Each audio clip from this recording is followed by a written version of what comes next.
right now to check on damage? And what is the city of Anchorage doing? Well, there's a number of things that are occurring. We've got emergency personnel, police, fire, folks with FLMP and AWU and other utilities are doing what they call windshield checks. They're driving around, just seeing what's going on. We're fielding calls from people who are making reports. We're monitoring social media. If you go to the municipal website or to APD's website, you can see a map that we are populating with the incidents that as we discover them. Mayor, we just felt another aftershock, by the way. So what do you know as far as muni buildings? Damage? What are we seeing? I'm sure there's going to be some kind of damage. We are having municipal engineers go around and check the municipal buildings. But our first concern right now is to make sure that everybody's safe and that the city is continuing to be functional as a whole. And there's some road damage that we're assessing. It's encouraging to know that the road to Matsu is open again, that the airport is open again, that the port is, as far as we can see, in pretty good shape. So we have reason to think that we're all told doing pretty well. We know the Egan Center is a place where people have gone for shelter. Is there any place else that you want to tell people where to go if they're out of their home for whatever reason? The McDonald Center in Eagle River would be a place for folks who are in that part of Anchorage. I would suggest that, if you can find an open establishment or call a friend, just hang out for a little bit until we get a better idea of what things are and make sure that people can get home safely. What's your big message today, Mayor, over this? My big message, I have a couple of messages. First is to thank the people of Anchorage for being prepared and for responding as well as we have. I also want to thank the emergency response crews that are out there trying to get the city back up and running as quickly as we possibly can. And then this is a real statement about who we are as a city, and people should be really proud of how we respond to a disaster like this. And Mayor, one other thing, you talked about buildings and being built to earthquake standards. Where are we with that? What buildings, are right up here when it comes to standards as far as big earthquakes go? Well, I just look at it this way. If you had an earthquake of this magnitude in a place without the standards, it would be a worldwide disaster. And here this is a problem for us to contend with. But we have weathered it without any loss of life. And so far as we've been able to determine, there's only been 2 structure collapses. There's some infrastructure that has had some problems. But by and large, this city is still on its feet. We took it in the chin, but we are still on our feet and ready to go. Mayor, we haven't heard of any collapses. What do you know about that? They're just 2 small buildings. We're getting this is part of the assessments that occurred early on. There were 3 structure fires that occurred early on that we think are attributable to the earthquake. But again, we were more concerned with making sure that people were safe. We will round out the investigations as we have time to do that. But did something collapse, actually, fall down? The reports that I have seen said that there were 2 structures that collapsed. I don't know whether they were sheds or something bigger than that, but the larger structures in town are in great shape. Okay. There's been some issues with some water mains, as far as we know. There's been some gas leaks, but the crews are on those and taking care of them. And AWU said to us earlier that they're issuing this boil recommendation. It's not an order. What do you know as far as our water goes with people who have concerns about making sure we still have clean drinking water? I think we just out of an abundance of caution, AWU suggested that water be boiled. As soon as we have an ability to update that, we will update that. Have we had any updates from Department of Transportation? We know that the Minnesota International Airport Road on-ramp there collapsed. We had some other cracks around town. Any updates? Well, I'm about to go off and meet with Governor Walker and his team to see what kind of assessments they have for state facilities like that on-ramp. But as far as we know, in town, pretty much everything is working. There's some issues with the Glen Highway. There were some rock slides on the Seward Highway, but all those issues are being cleared up. All right, Mayor, we appreciate your time. We know you're a busy guy and have to do some other interviews, but thanks, and we'll check in throughout the day. All right, thank you very much. Okay. And again, I really want to thank the people of Anchorage for responding to this with the kind of grace and courteousness strength that we have. Yep, something we expect here in town.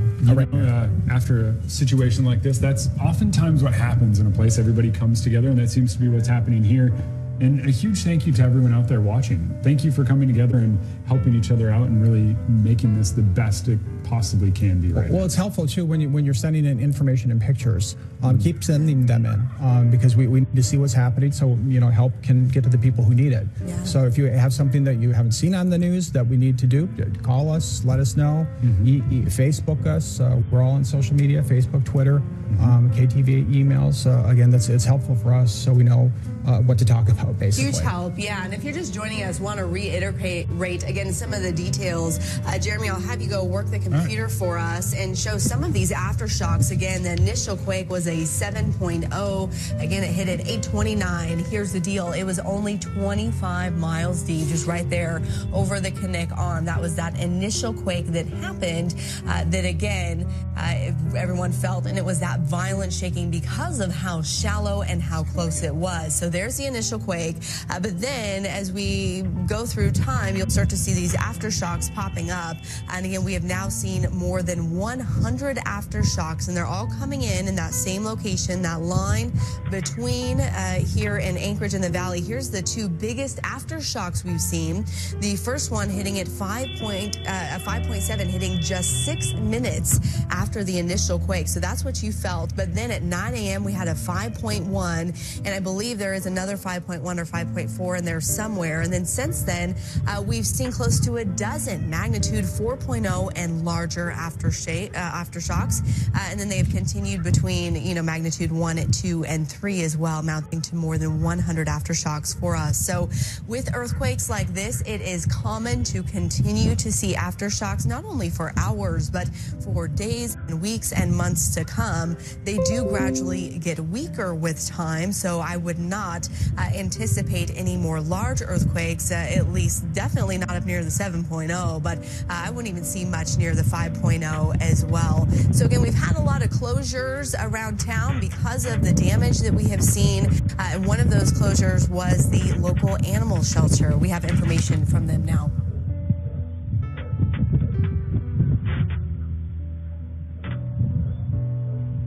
Okay, still working on that.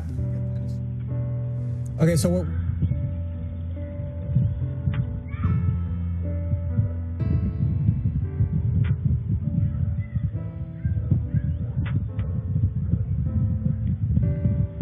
Listening to the mayor, I mean, it sounds like things could have been a heck of a lot worse. I mean, it is kind of the message I think we pulled from the mayor. Again, we're not seeing any major issues with water. The port, they're not seeing anything significant right now where they would have to do any closures. Of course, they're going to do a full inspection. You do have one tanker out there that is now waiting in the water. The fuel's no longer being dumped off, transferred out. And so, we'll do that. It's good to hear these things. Really, as much damage as we have seen in individual offices like our own, and we've seen pictures and videos coming in, and then to see entire highways either collapsing or getting those large cracks in there, that shows you the power of this quake, but also shows you the integrity, like Mayor Berkowitz was talking about. The integrity of our buildings are pretty modernized. A lot of them be able to sustain this. But again, want to take you out to the animal shelter where, again, we have a closure there. They have some updates on what you can do if you find lost animals. So those animals will have a warm space with water, and it's each individual kennels until we reopen tomorrow. If those fill up today, then if people can safely, and if their home can accommodate, in their garage or a bathroom, to maintain an animal who they feel they can do so safely, and then bring the animal to us tomorrow, that would be appreciated. They're open tomorrow at 11 a.m. So looking for help there. The one thing too, we're going to have to talk about is the kids. I mean, this was scary. This was scary for adults. Right. And when I was with my little grown wife at home, I mean, it was terrifying for all of us, but especially the 6-year-old little girl who, did the right thing and just got right under the table. I didn't have to tell them. She just did it because we practiced. Right. And so I was trying to explain to her that you know, with all this damage, and they're like, oh, we have all this damage, we got to replace this stuff. And I just looked at her and I said, you know what, we're good. We're not hurt. Everything's fine. It will be fine. And, you know, because I was thinking, well, what do I tell her? How do I calm her, you know, fears? And so I just, you know, we just hugged and told her I love her and gave her a little kiss and said, it's going to be okay. We're fine. We're here. You know, everything's good. One of the things that I didn't think of, I had both my kids with me when the earthquake happened. We were on our way to drop them off at school.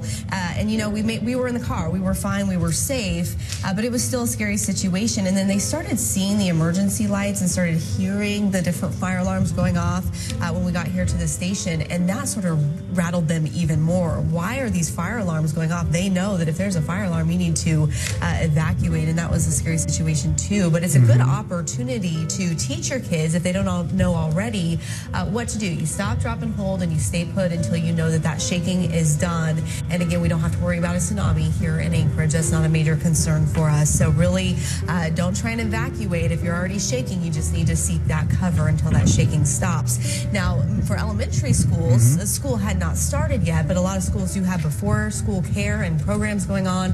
High schools were already in session, and one school that did sustain some damage and had to evacuate who was there was Bear Valley Elementary School, and we have an interview with the principal there. We can listen into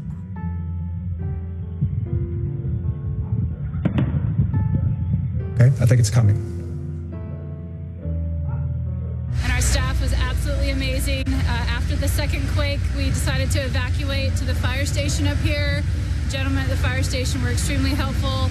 Once the building evacuated, the fire department was here on site. We did have a gas leak. They turned off the gas leak.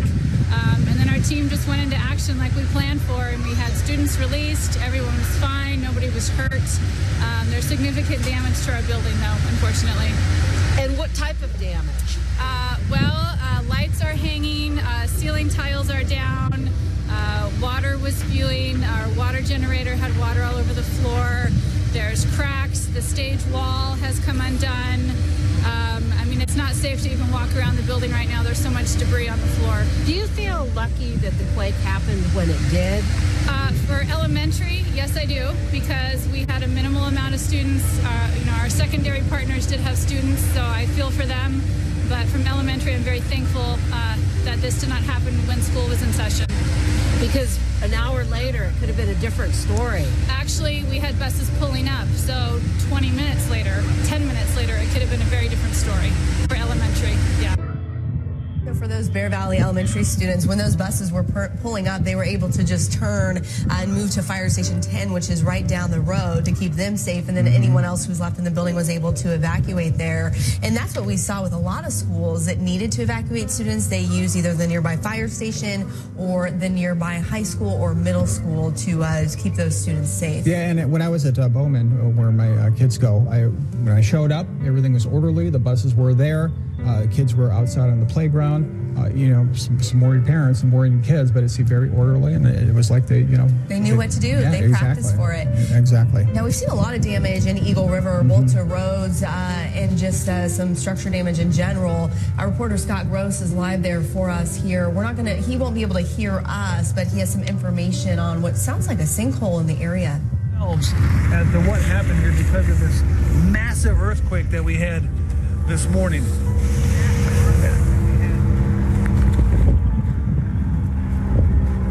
Traffic's starting to pick up a little bit, but we're trying to maneuver our way down here a little bit more. Here comes looks like some security.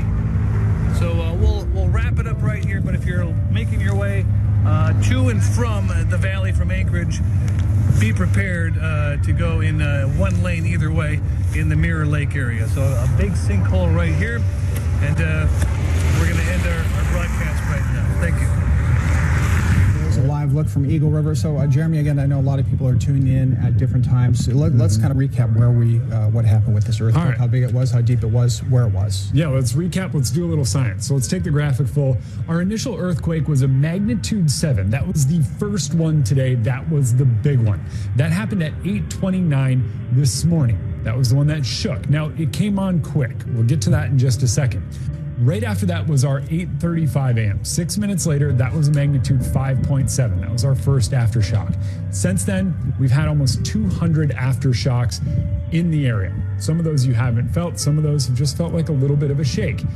2 other ones that were magnitude 5 and greater, one at 11:30 and one at 9 a.m. So those are the ones that you did feel. Those are the ones where we sheltered here in the studio because we did feel those. Now, this earthquake came on quick. There are a few different factors that went into that. Normally, you start to feel a shake. You start to hear it off in the distance, and then it gets bigger and bigger and bigger as it moves through. You can see those little circles kind of spreading out. Think about it like that. Wherever that epicenter of that earthquake is, it spreads out from there like those circles are doing on your screen.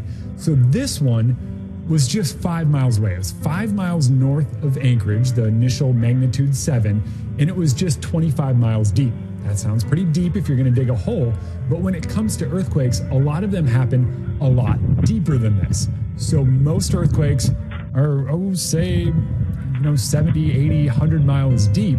This one, just 25 miles deep. So as it spread out, Anchorage was hit right away. That's the reason this one came on strong and hit so hard. Each of those aftershocks, also a very similar situation. The shaking has been almost immediate, right at its peak, right away because of that. That's the difference here between this and the others.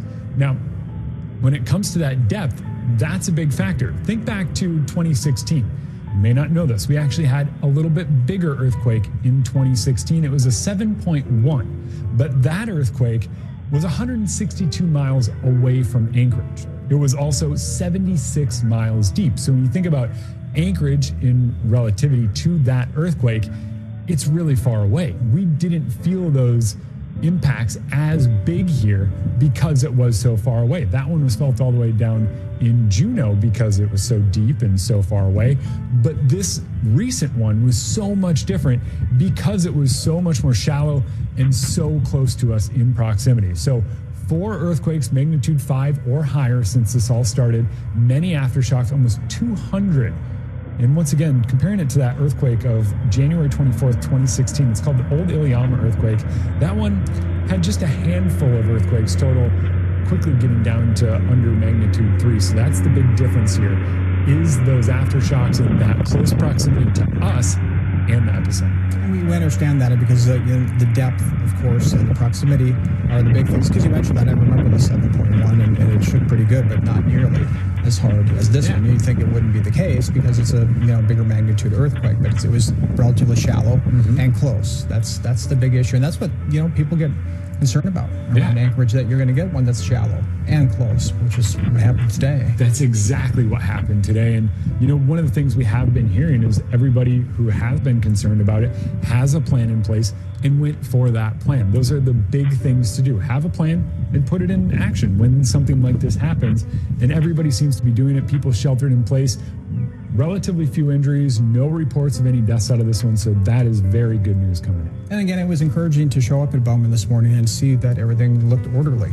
The buses were there. Some kids are right here going on the buses. Parents were picking up their kids. Some kids were out in the playground for a little while, and it didn't seem chaotic at all, which is good to know. It makes me happy as a parent to know that something like this happens, that my kids will be okay. Because we had one in the school. He was there. We still had the little one back at the house. Okay. And then we talked to him, and I mentioned a little bit about talking to your kids there. I could see on the look on his face where he was concerned, and so I hugged him too, said, I love you. Everything's fine. We're fine right now. You think about what you go through, and boy, then you start thinking about 1964. Yeah. And you think, 9/2, that just devastated downtown, and just, I don't know if there's any comparisons to be made on this one, but that was scary. This one was scary. Yeah, so earthquakes actually get exponentially stronger. So when you go from something like a 3 to a 4, it's not near as big of a difference as you go from a 4 to a 5. And it's similar. 5 to 6 is a bigger difference than 4 to 5. And when you get up to 7, it's just getting exponentially stronger with each point in increasing magnitude. So when you have something like a 7.1 and then those aftershocks that are 5.7 compared to a 3 that you can't feel, you feel the 5.7, the 7.1 is what shakes us. So when you're getting up in that category, when you're up at a 9, that is absolutely incredible, and I can't even imagine it. This is This is quite scary just being in this. Well, I was worried to see, around my house what was going to, if I was going to have damage, foundation damage, and I didn't see any. A lot of things fell off the walls and pictures. And then that's one thing I wanted to point out too, is I had two different pieces, heavy pieces on the wall that fell, and had anybody been under them, they would have been injured. So my lesson to myself, and maybe you as well, is secure your stuff in your house. Yeah. It wasn't secure enough. I had one thing fall on our pillow in the bed. I wasn't there. I just got out of there. Wow. And then I had a big clock, a heavy clock made out of a spool, electric wire, and I had that in the living room over the TV. That fell right on the ground and went out about 5 or 10 feet. So, and that thing's heavy. Wow. So, again, I'll be looking at what I need to secure. And if you are at home and you're looking, a couple of things to note from the fire department. They said, if you smell gas, get out. Turn it off if you can, but get out of the house. That's your biggie. If you can't turn it off first, get out. But then when you're assessing damage, a lot of cracks in the walls, a lot of people have probably seen their walls have a little crack. If it's a crack and you can't see through it, you're most likely fine. If it's a gaping hole and you can see into your wall, that's where you're going to be concerned about structural integrity. That's where you're going to want to get out of the house, go stay with a friend or a family member. And that's when you're going to want to have a professional come in and just take a look at that damage. Make sure your house is okay to go back in and continue that day-to-day life. Exactly. What are we going to learn, do you think, from the research that's going to come out of this earthquake? What will some things that scientists be looking for? Scientists will definitely be looking for how it impacts us this close in proximity. Now, a 7.1 is extremely rare. Anchorage, not too, we get about 100 earthquakes a year here. So not too rare. But one of those things you're going to look at is how the buildings fared. We have a lot of those buildings in and around town that are earthquake safe. They're made for something like this. But we have a lot of those older structures that moving forward, they're going to say, hey, what can we do to make this building a little bit better? And when you're talking about a magnitude of 7 and a little bit greater, that's where you get into the excessive damage. Look at that. A building had windows blow out and then all of that dust blowing on through. And we have another video, so let's take a look. Show you. Yeah, this is going to be incredible. So this is from the roof. Oh wow! Oh, wow! Oh my gosh! Wow! Wow! That's right on the other side of the newsroom. It looks like. Yes, that's right there in the newsroom. Oh my gosh! Who shot that? Jeepers! This is incredible. Wow! Wow! Now, I'll just listen here on.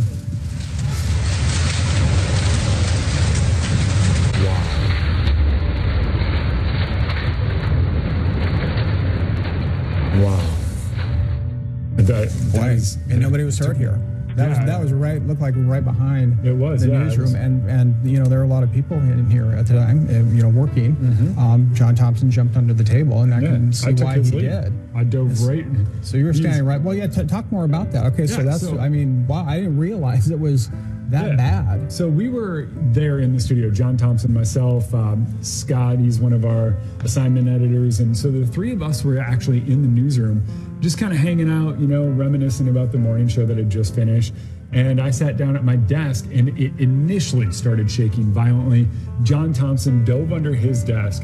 And before Scott dove under his, he yelled at me to get under a desk immediately. So I looked up, a big panel fell right onto my desk, covered me in dust. So I kicked my chair back and dove under one of my coworkers' desks right behind me. And then I was able to shelter under his desk during the event. And you can see cleanup is still going on. This is a live look at our newsroom. You can see all the debris on the ground. On the left-hand side, we have big glass, beautiful doors that are our little editing bays where our photographers can edit some video to go on air. Those fell off. One of them shattered. So there was the sound of big items falling, TVs, lights, that glass panel. Then there was a sound of breaking glass. Then as soon as it was done, there was a haze in the air, a smoke, a fog that filled the entire newsroom. And then I looked over at John and he said, get out now. So John and Scott, I took their lead. We grabbed other people on our way and we all made it outside. And then we sat outside for a little bit. And I went, John, my socks are wet. There was water everywhere. I was like, I need to go get my jacket. I need something. Mm-hmm. And he was like, let's just wait it out. I was like, yeah, but can we sneak in before another aftershock hits. And he said, all right, let's go. So we made 2 steps toward the building. Shaking started again. That 5.7 hit just 6 minutes later, and a big piece of our awning fell down right in front of the door. So that was one of those ones. This security is actually cam video. This is from the building. When it started. So right when it started, you can see everything shaking. Now watch the left-hand side of your screen. This is where the glass window will blow out here. Watch it. So right there, you can see that glass flying through the air. Some of those metal pieces supporting the window. And then that little puff of smoke or little dust in the air, that's actually from all of the debris, all that ceiling falling in, that happened there. So absolutely incredible the way that went down. Absolutely terrifying, to be honest. It was. But, absolutely. Just got to give folks a little bit of an update. Just a science update. There have been forecasts of more earthquakes circulating on social media. That is not real. We cannot forecast earthquakes. Otherwise, we all would have forecast this. We would have told you where to be. We would have told you how to shelter. So you cannot forecast them. So if you see any reports of a forecasted earthquake, do not pay attention to it. Aftershocks are normal, and they typically get weaker as time moves on. You have your initial earthquake, your initial big shake. That was that magnitude 7 that we felt. That's that tectonic shift going on underneath the Earth's crust. And then what happens is once it shifts, it then has to settle. Think about, throwing a couple of scoops of sand on something. You pile them up, and then eventually they kind of settle down and it becomes a part of the rest of the sand. Very similar situation. You have your big initial shakeup, and then it eventually starts to settle. So they typically get weaker and weaker over time. It is exceptionally rare to have an earthquake bigger than the initial one hours later in the day. So we've got some new surveillance video for you. This is a steam dot in Willowa. Let's take a look what happens here. Okay, they're feeling it, obviously. You see her get under got right under, exactly. And this gentleman too in the front. So doing the right thing. Got right under there. And then ran outside. Melissa Fry mentioned something that we actually saw in that video. She said, get under and then hold on. She was really emphasizing the hold on. But if you watch, one of the guys in this video got under that front counter and then was shaken off his feet. So that hold on is pretty essential. Yeah, if we can take a look at that, that'd be interesting to rewind it and take a look again. Yeah. All right. Okay. So here we go. He'll work on that. But that is a good point, because I don't remember that I did it. But let's go ahead and take a look then. So again, this is the steam dot in Willowa. So watch the guy on the right and the lower, right there, falling, and right then there. So that was that initial falling. Then he's kind of going over, and then there he's like grabbing. It looks like he's having a hard time getting up. He's shaking. Okay, so they made the decision to get out. And you can see it's still a couple shaking. people. They just jumped in, got under something right away. Again, that's something we probably can't emphasize enough, because a lot of us just that's the steam dot in Willowa, by the way. But we don't. I've done it myself. It's all of a sudden here comes a little earthquake, and you sit there and you stand there and you say, okay, how big is it gonna get here? Yeah. But just go. There's, the seconds definitely count. Because we just dove right under that table at the home today, and again, the kids were just so frightened, and I was too. But it's one of those ones where I think we got lucky. In my personal opinion, I think we got lucky with this one. It came on quick. It taught us a lot of lessons. It taught us that an earthquake can go from nothing to just shaking everything and causing damage in a matter of seconds. So that's that reminder that don't sit and wait to see how strong it's going to get. Seek shelter immediately. And then, find a place, have a plan, know where you're going to meet everybody. So this one, you saw the roads back up, you saw the stoplights go out, you saw people trying to get a hold of loved ones, and a lot of those phone lines were backed up. So what you had happening was a lot of people not knowing where their loved ones were, where their family members were. So one of those things is you got to have a plan in place, because you might not be able to communicate with some of those people you want to. Absolutely. We're going to take another look at some aerial footage that we have just coming in. And, okay, let me see. So this is out in the Eagle River area. Yep. And this looks like where there was some damage on the Glen. Yeah, it's a crater on the Glen. Is it almost a sinkhole, or the road just gave way? But it looks like it almost washed down, took out some of those trees as well. And this is what traffic looked like earlier this morning. We saw a line from downtown all the way through to Eagle River. So that's how backed up it was. Had to take hours for some of those drivers. Yeah, bumper to bumper. A couple things I want to tell you about here.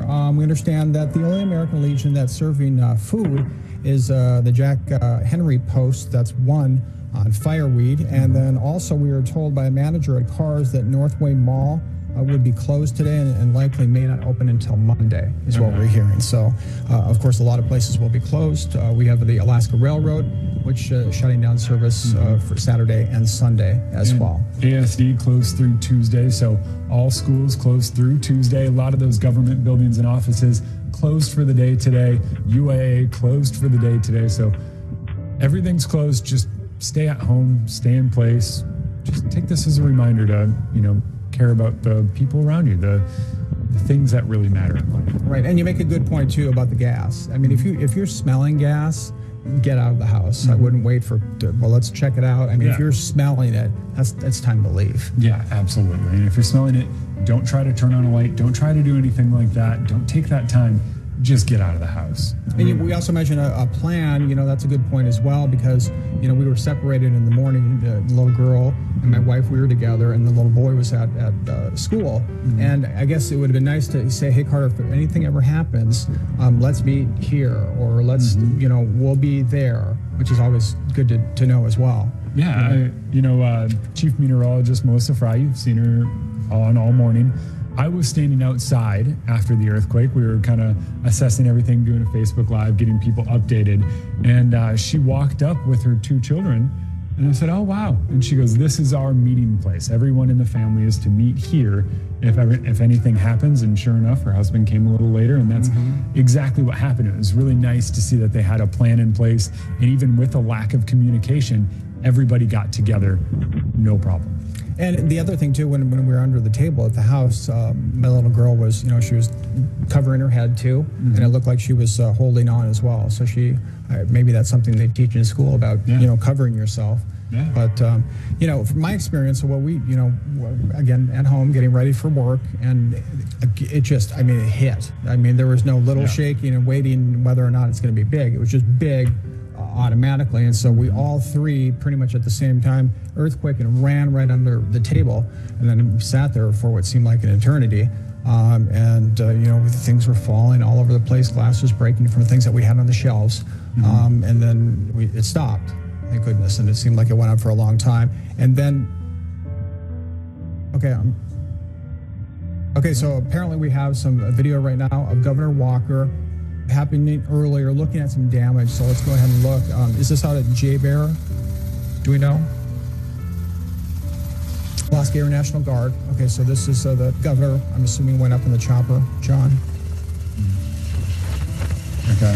Surveying the damage, and then a news conference is coming up with the governor at 3 o'clock. So we're looking at about 20 minutes or so. So he obviously wanted to get a look at how things are from the air. He's probably looking at the roads. We're not seeing anything major structural from the road, any buildings. When I drove in, I was paying close attention. I didn't see anything like that. But again, inside people's homes, obviously, certainly will be different. Yeah, there were some reports circulated on social media of down structures. Now, we talked to Mayor Berkowitz a little bit earlier. He said there are 2 down structures in town, but he said he doesn't know if structures means a shed in someone's yard, a small old building, or something like that. So we are getting reports of that, but we don't have any confirmation on what exactly that might be. There is also damage to the library in town. That did sustain some damage. Those older buildings, those concrete ones, an earthquake is really good at transferring all of that energy up those concrete pillars and concrete pylons. And that, unfortunately, is the way that a lot of these older buildings sustain damage. It's a different load mechanism. The structural engineers use a different type of building when they're building something like a 2 to 4 story building versus something like a 5 to 15-story building. Right, so very different. Okay, so we understand Megan Mazurek is upstairs in our newsroom, which took quite a hit this morning. Megan. Hi, Joe. Hey, Jeremy. Yeah, I'm in the newsroom, and crews have been cleaning up all of the water that you saw standing here earlier. And I just want to give an update that we are still doing a lot of damage assessment with the piles that came from the ceiling, the tile ceilings. Now, this wood structure right now, engineers tell us that it's not structurally safe. So if you notice that everybody in the newsroom, we have to work on laptops outside of underneath this, because if anything happens, you have been feeling those aftershocks all day. They're pretty abrupt, and we don't want anything to happen with this structure. So there was some standing water here on the newsroom floor, but they've vacuumed a lot of that up now, but we still have to be really cautious of where we're walking. And then you can see this is our 5 o'clock set. A lot of this structural piping came down, so I do not think we'll be doing our 5 o'clock news from up here. And then I want to show you over here. This is where our photographers edit all of our news stories, because this is still a working newsroom today. So here we have our photographer, Ray. She's wearing a mask just before the debris, so she doesn't have to breathe that in, because you can see there's quite a bit of it. And these are made of glass, and they absolutely shattered. You can see that there's not even a wall here right now. All of the glass we've kind of put together in this pile right here, and crews are still working to clean that all up. You can see pretty much all the way up, the ceiling is gone right here. But we are working. It hit at 8:30. Crews have been here ever since, cleaning up the mess, and we're still on air, and we're going to be on air tonight and bringing you the latest, and looking forward to hearing what the governor says at 3 o'clock at that news conference coming up. So back to you guys. Yeah, I beg it. I was at my desk. The monitors are all messed up, but they're still working. So I was able to use them. I found some contact information. Boil advisory, not a boil order, a difference. A boil recommendation. They're recommending to boil water. They're not saying that anything is contaminated, but they want to err on the side of caution as opposed to not. So they're saying recommend to boil, but there's no immediate concern for drinking water. Okay, right now. Well, there's one of many different things to take into account. But we have had so much going on throughout the day. You saw the newsroom there. And one of the things that I would just like to point out was that big wooden structure right there in the middle. Right. And I was under that when that was happening. And so with those guys telling me to get under that desk, had that come down, that desk would have saved my life. And that's the big takeaway from me right now, is going, holy cow, that is incredible. And just getting under a desk, something that simple, getting under a desk, getting under a table, getting under something can save your life. Well, it's pretty thick. I mean, the wood is like that thick, yeah. And it's solid. When you go like this, it's solid. It's solid. It's supported by not only the desk supports, but there's also filing cabinets on either side. So when I was under there, I was going, okay, am I going to live through this? That was my first thought, because I had never been through an earthquake. And then my next thought was, all right, so if anything comes down on top of me, the desk is thick, everything around it is going to support it, I'm in the right spot. So then I waited. After it stopped shaking, I waited a good chunk of time going, all right, now what? And then as soon as it was clear, took off running. So what happened afterwards? So, we saw everything come down. The newsroom was a mess. I mean, when you got out from under the desk, to talk about that. Okay, so when I actually got out from under the desk, John Thompson, Daybreak John Thompson, was right there to help me up and help me out. He was ready to go. He had his plan in place, and he just grabbed the coat off the back of his chair and then said, we got to get out. And so we ran out along with Scott, and we all three ran, started grabbing other people as we went. There were a lot of other people in the building still, a lot of people in master control, a lot of people in their different offices. So a lot of those people were running out with us, and we got outside, and I was scared. I didn't really think it through. I didn't grab a coat. I didn't grab anything. So just get out. Yeah, it was just get out. But then I got outside, and it was a little bit cold. Thankfully, it's been rather mild here lately, so it wasn't too cold.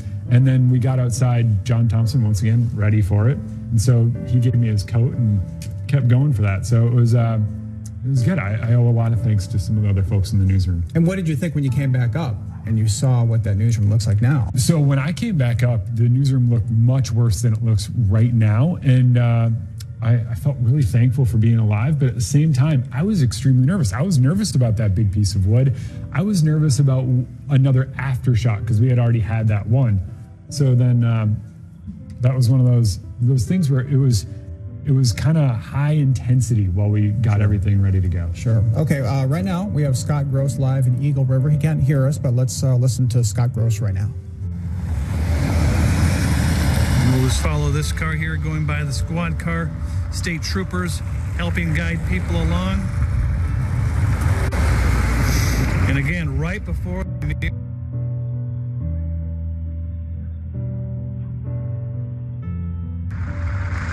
can see the exit sign. A couple people came out here to walk up next to it. They took a couple photos, were asked to get away from the area. And this was caused by the earthquake this morning. It all dropped off, took some trees with it down as well, down into the valley. So traffic now, it's just not safe enough to have 2 lanes of traffic heading south on the Glen. With that dangerous sinkhole, landslide, call it what you will, it's going to pose a problem for quite some time. Road crews out there assessing the damage. Even saw some military helicopters flying over.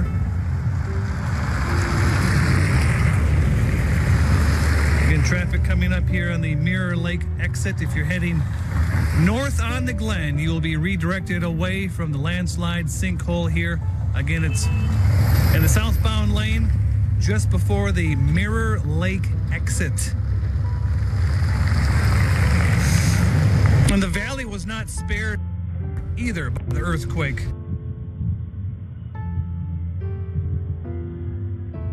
Rework your way around. There's landslides up there. The bridge is damaged.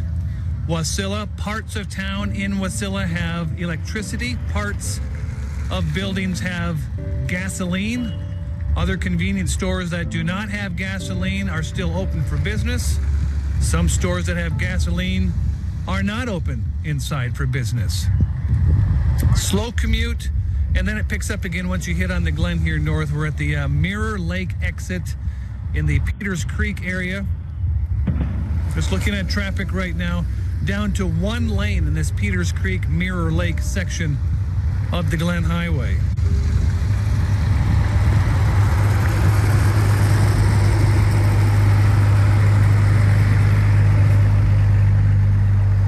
Another quick look. That's what happened earlier today. Half of the road basically fell down the side of the hill and into the valley. That's the report from the Glen. Here's what's happening heading from the valley to Anchorage, from Anchorage to the valley. Scott Gross heading back into Eagle River. We'll see if I believe the lights and power are back on in Eagle River. We'll go back and take a look and bring you a report from Eagle River. But that's what's happening here on the Glen. I expect some delays, especially later in the day when traffic picks up a little bit more. Again, a look of the traffic being redirected over this hill,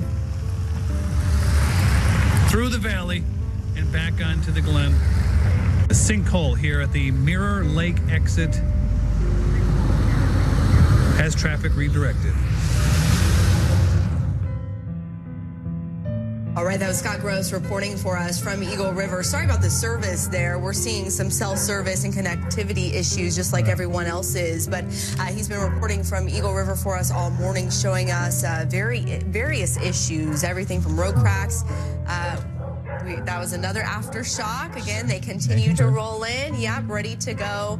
And the shaking has stopped, so we're good. But again, we continue to hear about additional closures. We know U.S. mail service has closed. We know schools are closed. Government offices are closed. Libraries are closed. And now we're hearing about garbage service. Yeah, so Alaska Waste has stopped service in both Anchorage and Eagle River. It is suspended until further notice. They're going to get out and assess some of those roads before they continue that. Okay, so most services, again, like that, have closed for the day. And a lot of these locations, services are even canceling things through the weekend, extending into next week as well.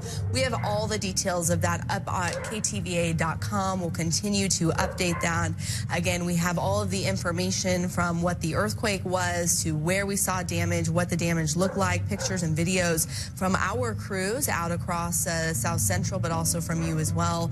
And then then all the information about the closures we know about. Again, one of the larger ones, ASD, has closed all buildings, all classes, not only for today and the weekend, but they have also decided to stay closed Monday and Tuesday as well. So again, Monday and Tuesday already canceled for classes here for ASD. Have not heard from any of the Mat-Su school districts yet on any closures there that they've had.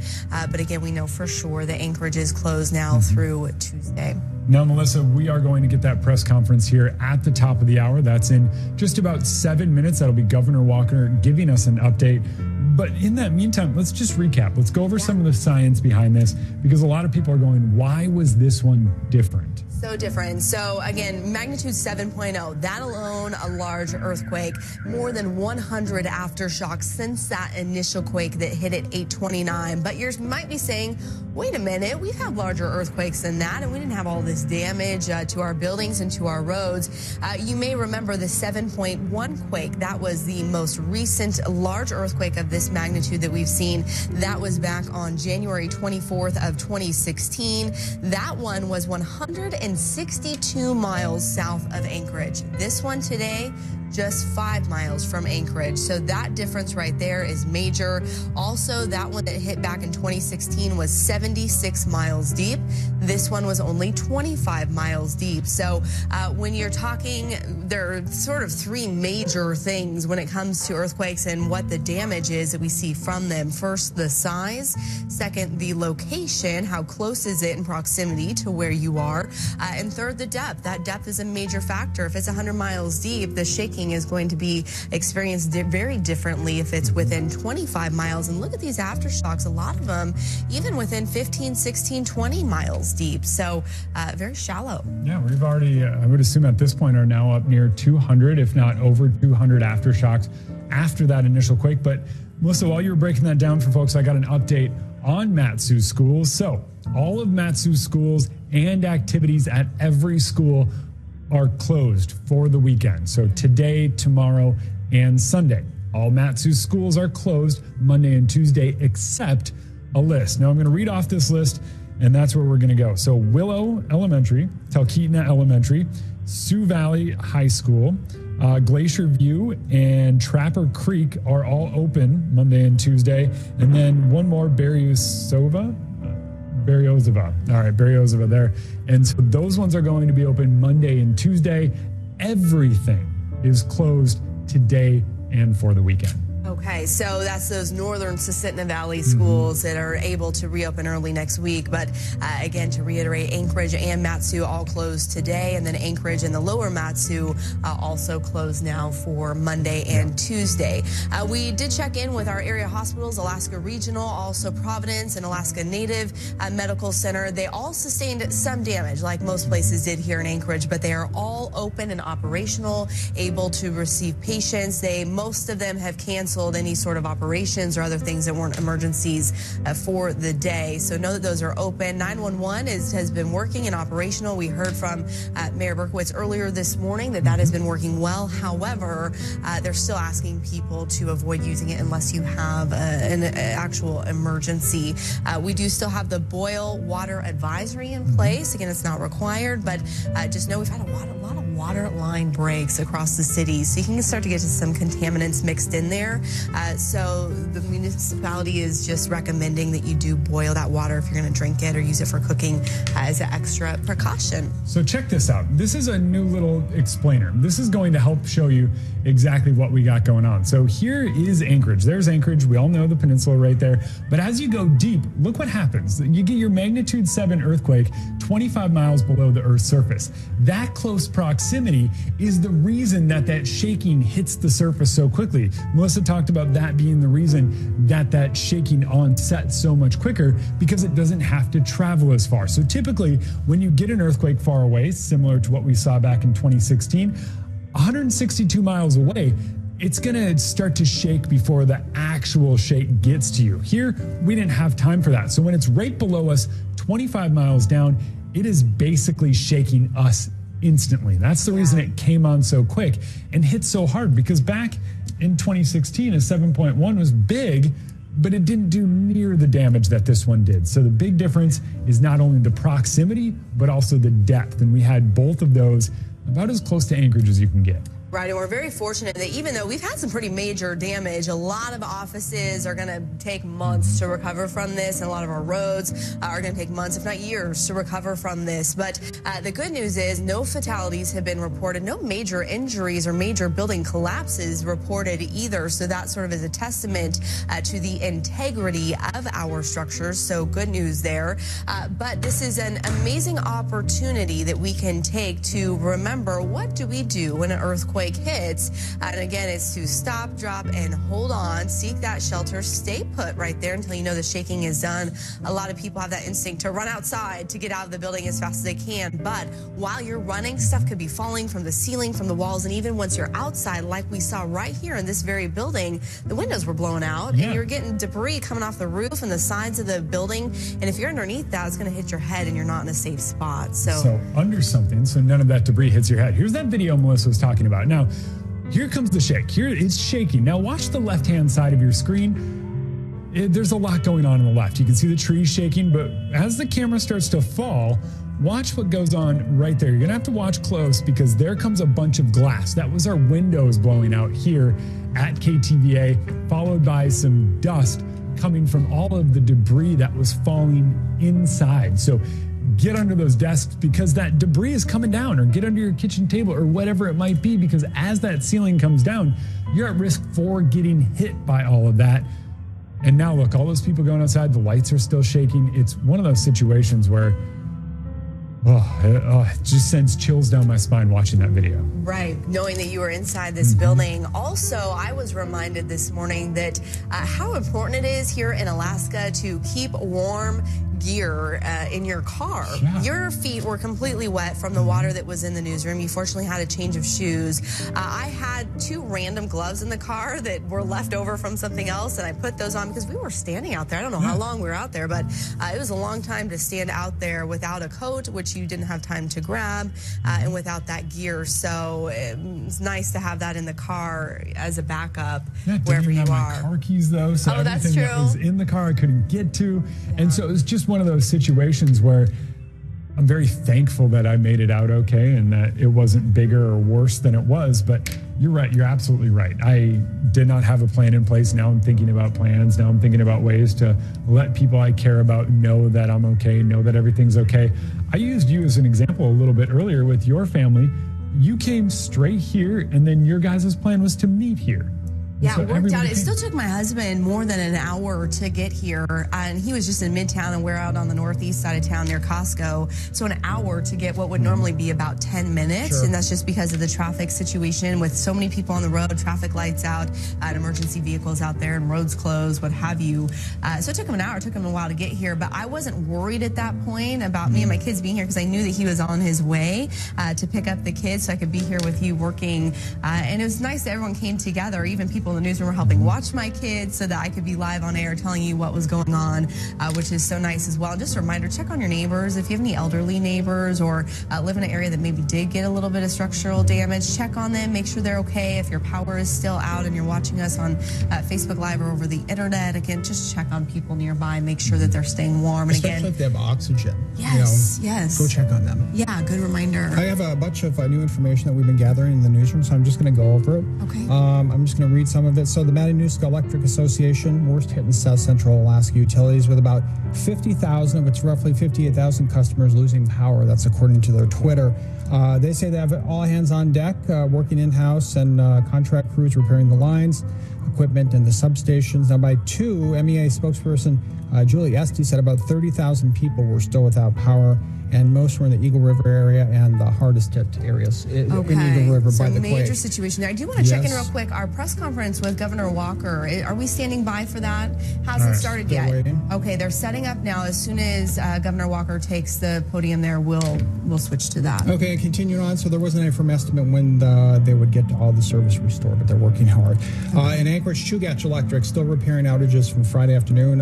According to their Twitter feed, about 4,200 people were waiting to power to come back on from a peak of about 21,000 people. So that's where they're standing right now. About 1,500 municipal light and power customers were still without power.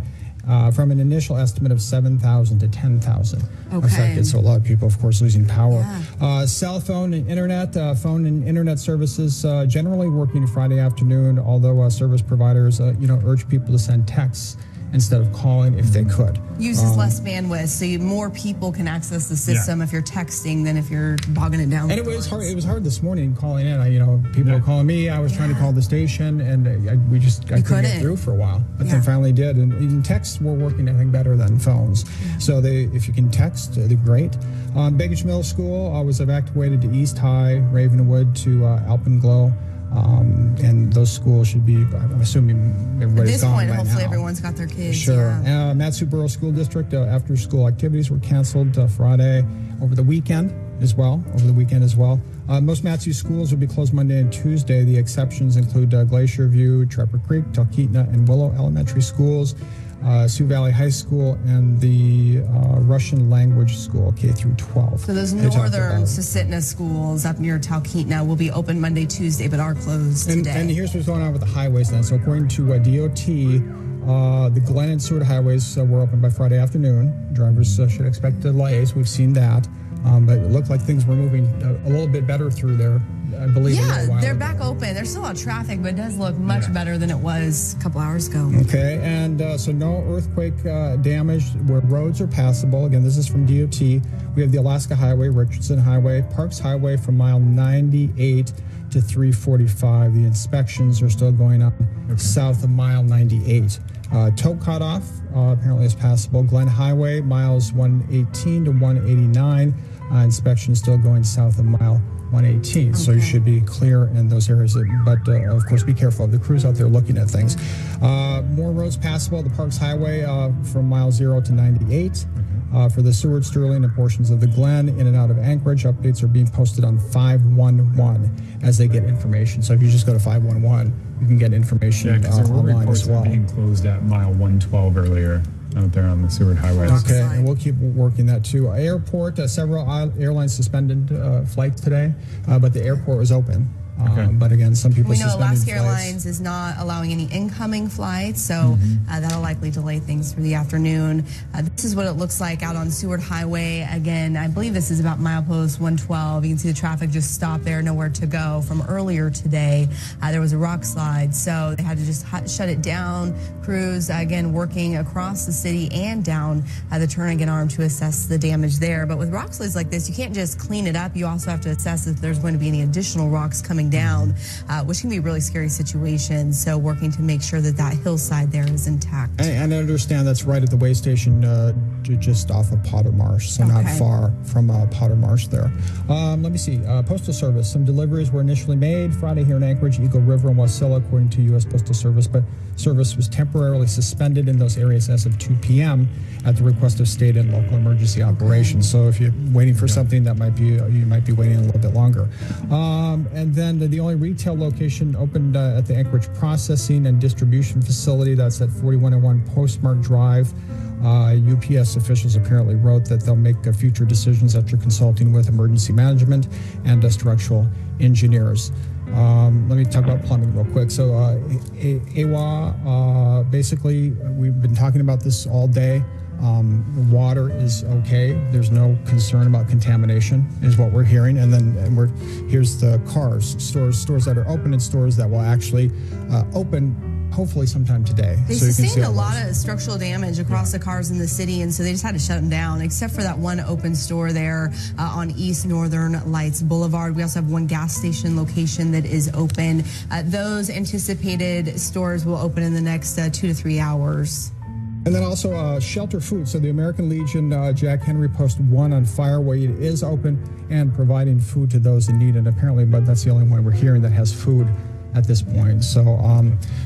So it's been an interesting day. And again, if you're just tuning in, you guys want to tell us more about the quake, where it was, how deep it was, and how powerful it was. Yeah, let's start with the map of locations, and that will give us kind of an idea of how many and how close to Anchorage they all are. So first quake, magnitude 7. After that, we saw an aftershock just 6 minutes later. That was a 5.7. So these were all really close to Anchorage. The big one, 5 miles north. just 25 miles deep.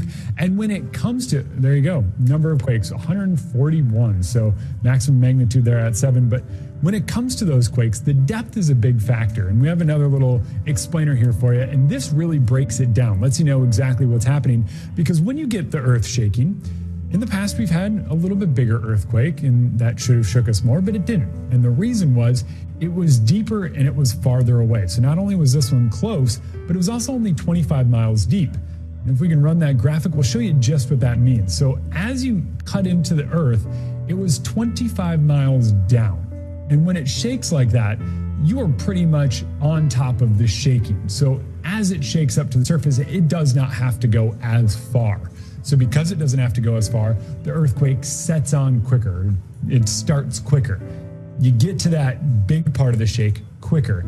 And then it also shakes harder because of that close proximity. Not only close distance-wise, but close depth-wise. So that was the reason that it came on so strong and so fast and hit so hard. So we're waiting for a news conference with Governor Walker. I'm told it could happen in 5 minutes or so. So when it comes to these kind of quakes, this close and that shallow, how often do we see quakes, where this one was? I mean, this close and this shallow. I don't know of any others besides the 64 quake, and that one wasn't even that close here to Anchorage. It was significantly larger, but it was out in Prince William Sound, so pretty far away from us. The reason why we had the damage we did here was just because of the strength of that quake. So as Jeremy is talking about those 3 factors, size, location, and depth, any one of those could be the reason why we get major damage. In this case, it was really the combination of all 3. 7.0 is a major large earthquake, but like you said, we had a 7.1 3 years ago now, and didn't get the damage from it. So we don't see earthquakes like this that often. We had the one out near Kodiak that we had earlier this year. We're still seeing aftershocks from that. That one prompted a tsunami warning as well. We had the large earthquake up north of the Brooks Range earlier this year. So they happen, but in terms of under the city like this, within 5 miles of the city, I'll be checking in with the Alaska Earthquake Center here in just a bit, but I don't know of any other earthquakes this large, this close to home. Well, it is surprising because usually when we feel them, the smaller ones, they're several hundred miles away or a couple hundred miles away, and it's interesting to see how much energy they give off, because you're still feeling, in some cases, pretty good shakes. But this one, boy, just right here. There. And those are those deep ocean subduction zone earthquakes, which are often near 100 miles deep. Those are the most common large earthquakes we get here. That's what the 64 quake was. That's what that large earthquake was that we saw earlier this year. But this, a different type of earthquake in nature. So the Alaska Earthquake Center, busy there. They are staffed 24/7, as is the Tsunami Warning Center, preparing at any moment of any given day, any day of the year for something like this. And their researchers, I'm sure, are going to work now looking at those fault lines to really figure out exactly where it hit, why it hit, what was going on with the mechanics when it did hit. But honestly, we don't know that much about fault lines in Alaska. We know the major one, the subduction zone area. But there's so many fault lines that we don't have mapped here. It's just an expensive project to do that hasn't been done. And so they will use this, and those individual aftershocks provide a map. So if we pull that map up one more time, you'll see that they are basically in a line between here and just north of Wasilla. There's obviously some sort of fault line along that line.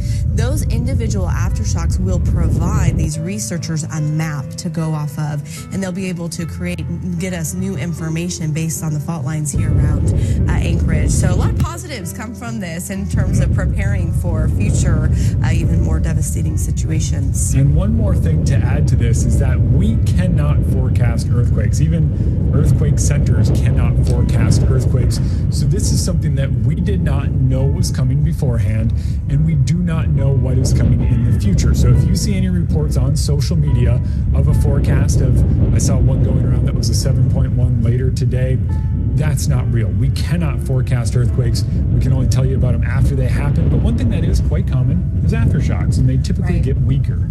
Yeah, weaker over time. And we've already seen about 150 earthquakes. I want to show you what this one looked like in the courthouse. I believe one of our reporters, Heather Hensey, she was on the 6th floor of the courthouse preparing for a case, and she happened to have her camera there. Look at the ceiling tiles coming down.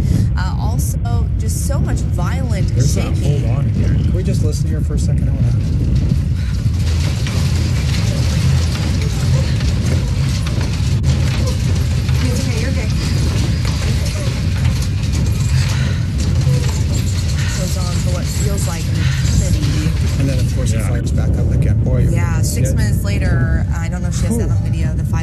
7.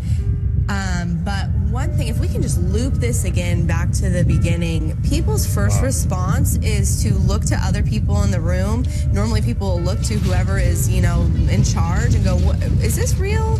Do I really need to get down on the floor? And you see them kind of questioning, and they get down in. Okay, the governor apparently is in the room now.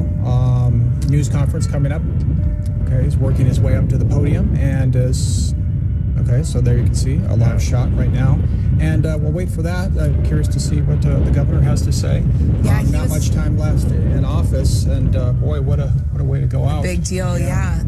He was with the Alaska Air National Guard earlier today assessing the damage. We heard from him earlier today in addition to President Trump and Vice President Pence giving an update. We've also heard from Lisa Murkowski. They're all monitoring the situation. We know that emergency declarations have already been made, so that opens up financial resources in addition to personnel resources. So he'll continue to give us an update on what he is hearing. Right, so it will be the mayor will be there, Governor-elect Dunleavy will be there as well, and Governor Bill Walker will be there as well. So curious to see what they have to say about this huge earthquake. Boy. Yeah, the main issue, first of all, is just assessing the damage. So the press conference we heard earlier today was them just going, okay, here's what we know is damage, here's what we know is safe, here's where our crews are working. The next step will be to then get to those locations, begin the repair process, which is going to take time to come. But again, such a fortunate situation that we don't have any fatalities with this. Yeah, absolutely. That's another takeaway here is it feels like this happened ages ago. This still happened this morning, and on top of that, this is still early on. In an event like this is very early on. This is a live look at our newsroom, and this is crews cleaning up and getting ready to go, still assessing some of the damage. There's some structural integrity issues with the big, beautiful ornament piece in the middle of the newsroom. We're going to have to assess that, and that's just a small example of what happens on a much larger scale. All okay, right, we're going to go Governor Bill Walker now speaking. Let's listen in. What's that? Well, this morning, Alaska experienced another significant earthquake. 8:29 this morning. I think it's been upgraded to about 7.2. It was significant, very significant, very concerning.